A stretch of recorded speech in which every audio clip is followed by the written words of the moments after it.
Саламатсыздарбы? Аралаштыруу каналына катталып, коомдо болуп жаткан кызыктуу маалыматтардан кабардар болуңуз. Каналга катталып, мага жакты деген белгини басып, ой пикир калтырууну унутпаңыз. Эмнеге адам түшүндө жөөлүйт? Кээ бир адамдар уктап жатып сүйлөп, бирөө менен урушуп, күлүп, атүгүл көзүнөн жаш чыгып ыйлайт. Кээ бирөө оозун ачып уктагандыктан ооз көңдөйү кургап кетет. Аны нымдаш үчүн чалпылдаган үн чыгарат. Көп учурда наристелер эмчек сүтүн эмип жаткандай оозун кыбыратышат. Ал убакта түшүнө упчу же эненин сүтү кирип жаткан болот. Ал эми чоңдордо бул көрүнүш генетикалык эс тутумдун аркасында жүрөт. Ошондо чоңдор образ аркылуу бала кезине кайтып барышат. Айрым адамдар түшүндө онтойт. Буга эки нерсе себеп болушу мүмкүн. Алдыда бир жамандык болору жөнүндө эскертүү. Кычкылтектин жетишпестиги же жүрөк оорулары.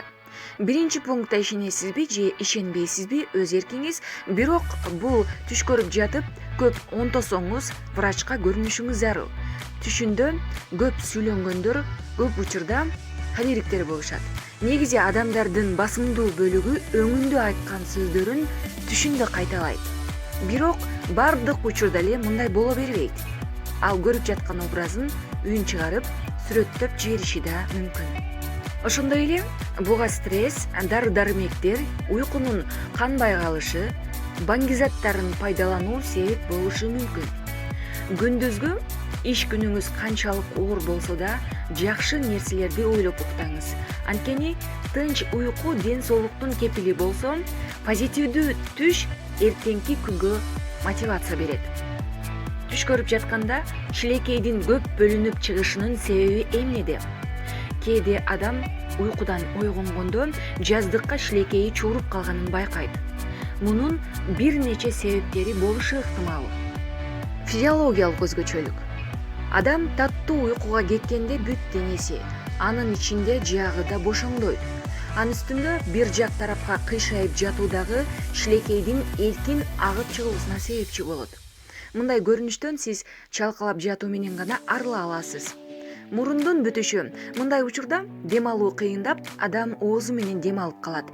Бул нерсе өз кезегинде шилекейдин талаптагыдан көп бөлүнүп чыгуусуна алып келет. Ал эми ооз көңдөйүндөгү инфекция. Тиштеги көйгөйлөр да шилекейди көп бөлүп чыгарат. Андыктан тиш доктурга бир барып койсоңуз ашыкча болбойт. Ашказан, ичеги оорулары.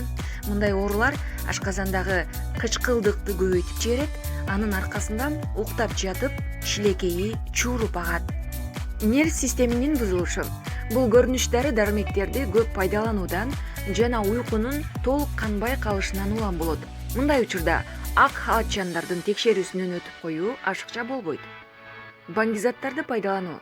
Бул зыяндуу адатта ашыкча шилекейдин бөлүнүп чыгышын шарттайт.